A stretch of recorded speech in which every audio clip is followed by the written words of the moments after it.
ಯಾವ್ದಾದ್ರು ಇಂಪಾರ್ಟೆಂಟ್ ಇದ್ರೆ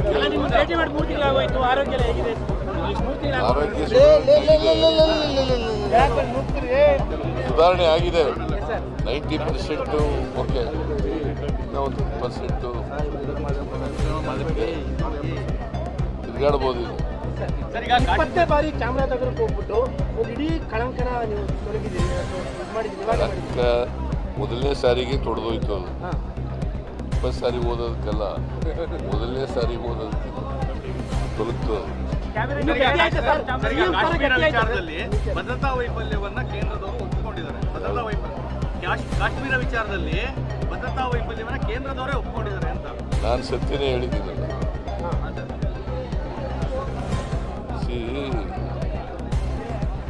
ಅಲ್ಲಿ ಭದ್ರತೆ ವ್ಯವಸ್ಥೆಯನ್ನ ಸರಿಯಾಗಿ ಮಾಡಬೇಕಾಗಿದೆ.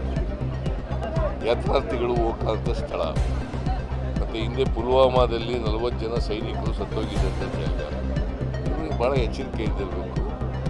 It is intelligence fail, security fail. ಜನಕ್ಕೆ ಅಲ್ಲಿ ಭದ್ರತೆ ಇದೆ ಅನ್ನೋ ಕಾರಣಕ್ಕೋಸ್ಕರ ಅತಿ ಹೆಚ್ಚು ಜನ ಹೋಗ್ಬಿಟ್ರು. ಭಾಳ ಭದ್ರತೆ ಇದೆ ಅಂತ ಜನ ನಂಬಿಟ್ರು ಅವ್ರನ್ನ. ಅದೇ ನಂಬಿ ಈಗ ಕೇಂದ್ರ ಸರ್ಕಾರದವರು ಭದ್ರತೆ ಕೊಡೋಕ್ಕಾಗಲಿಲ್ಲ. ಅವ್ರಿಗೆ ಜನ ನಂಬ್ಕೊತಾರೆ, ಕೊಡಲಿಲ್ವಲ್ಲ. ಈಗೇನೆಲ್ಲ ಕ್ರಮಗಳು ತಗೊಂಡ್ರು ಕೂಡ 26 ಜನ ವಾಪಸ್ ಬರ್ತಾರ. ಭದ್ರತೆಗಿರ್ಲಿಲ್ವಂತೆ ಸರ್ ಅಲ್ಲಿ ಆ ಜಾಗದಲ್ಲಿ. ಬೆಲ್ಗಾಮ್ ಇದೆಯಲ್ಲ, 4 ವ್ಯಾಲಿಯಲ್ಲೂ ಒಬ್ಬ ಭದ್ರತಾ ಪಡೆಗಳು ಇರ್ಲಿಲ್ವಂತೆ. ನಂಗೆ ಗೊತ್ತಿಲ್ಲ. ಸಂತೋಷ್ ಲಾಡ್ ಜೊತೆ ಮಾತಾಡಿಲ್ಲ. ಅವ್ರನ್ನ ಕಳಿಸಿದ್ದೆ ನಾನು, ಸಂತೋಷ್ ಲಾಡ್ ಅವ್ರನ್ನ.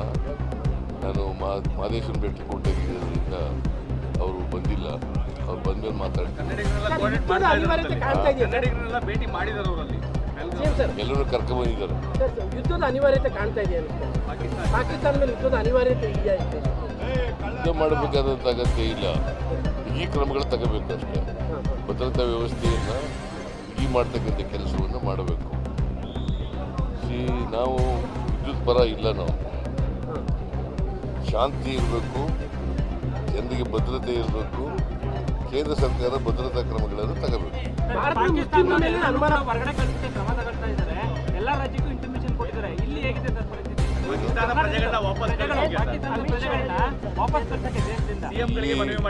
ಇಲ್ಲಿ ಯಾರಿದ್ರು ಕೂಡ ವಿಲ್ ಕೋಆಪರೇಟ್. ಅವರನ್ನ ಕೇಂದ್ರ ಸರ್ಕಾರಕ್ಕೆ ಮಾಹಿತಿ ಕೊಡ್ತಕ್ಕಂಥ, ಅವ್ರನ್ನ ಹೊರಗಡೆ ಕಳಿಸ್ತಕ್ಕಂಥ ಕೆಲಸ ಮಾಡಿ. ನನಗೆ ಇನ್ನೂ ಎಷ್ಟು ಜನ ಇದ್ದಾರೆ ಅಂತ ಗೊತ್ತಿಲ್ಲ. ಕರ್ನಾಟಕದಲ್ಲಿ ಎಷ್ಟು ಜನ ಇದ್ದಾರೆ, ಮೈಸೂರಿನಲ್ಲಿ ಎಷ್ಟು ಜನ ಇದ್ದಾರೆ, ಬೇರೆ ಬೇರೆ ನಗರಗಳಲ್ಲಿ ಎಷ್ಟು ಜನ ಇದ್ದಾರೆ. ಹೆಚ್ಚಾಗಿರೋದು ಬೆಂಗಳೂರಿನಲ್ಲಿ, ಅಲ್ಲೇ ಜಾಸ್ತಿ. ಸರ್ವಪಕ್ಷಗಳ ಸಭೆಗೆ ಪ್ರಧಾನಿಯವರು ಗೈರಾಗಿದ್ದಾರೆ. ಸರ್ವಪಕ್ಷಗಳ ಸಭೆಯನ್ನು ಕರೆದುಬಿಟ್ಟು ಪ್ರಧಾನಮಂತ್ರಿ ಇರಬೇಕಲ್ವಾ?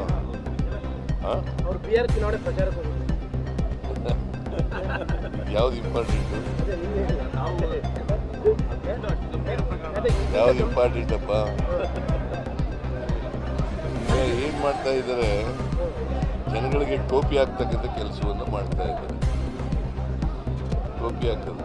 26 ಜನ ಹೋಗಿದ್ರು ಸೀರಿಯಸ್ ಆಗಿಲ್ಲ.